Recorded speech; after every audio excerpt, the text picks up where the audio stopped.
కేటీఆర్కు రాజకీయ జ్ఞానం ఉంది అనుకున్నా, కనీసం వాళ్ళ శాసనసభ్యుడు సుధీర్ రెడ్డి ఇచ్చిన ప్రకటనను చూసి అవగాహన తెచ్చుకోవాలి.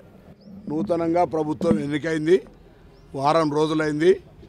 వారం రోజులకే 10 సంవత్సరాలు పరిపాలించారని ఇట్లా మాట్లాడుతూ ఉన్నాడు. నన్ను అడిగే ముందు మీ ప్రభుత్వం ఇచ్చిన హామీలు ఏమేమి అమలైనాయి, ఏమేమి కాలేదో చర్చకు సిద్ధమా అని అడుగుతూ ఉన్నాం. మా ప్రభుత్వం తప్పకుండా ఇచ్చిన హామీలు ఇప్పటికే అమలవుతూ ఉన్నాయి. రైతు భరోసా కూడా అకౌంట్లో పడుతూ ఉంది. మిగతా కార్యక్రమాలన్నీ కూడా కాలపరిమితిలో 100 రోజుల సమయం నిర్ణయించడం, దాని ప్రకారంగా జరుగుతాయి. సుధీర్ రెడ్డి గారు చెప్పినారు 6 నెలల దాకా కనీసం మనం ఈ ప్రభుత్వం మీద విమర్శ చేయొద్దని.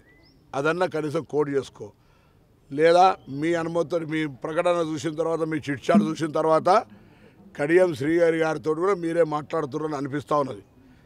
లేకపోతే ప్రభుత్వం ప్రమాణ స్వీకారం చేయకముందే కడియం శ్రీహరి గారు అంటూ ఉన్నారు ఈ ప్రభుత్వం ఉండదు, కూలిపోతుందని.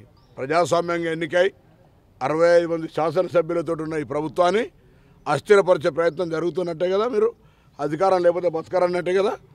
ఇది చాలా దురదృష్టకరమైనటువంటి అంశం ప్రజాస్వామ్యంలో.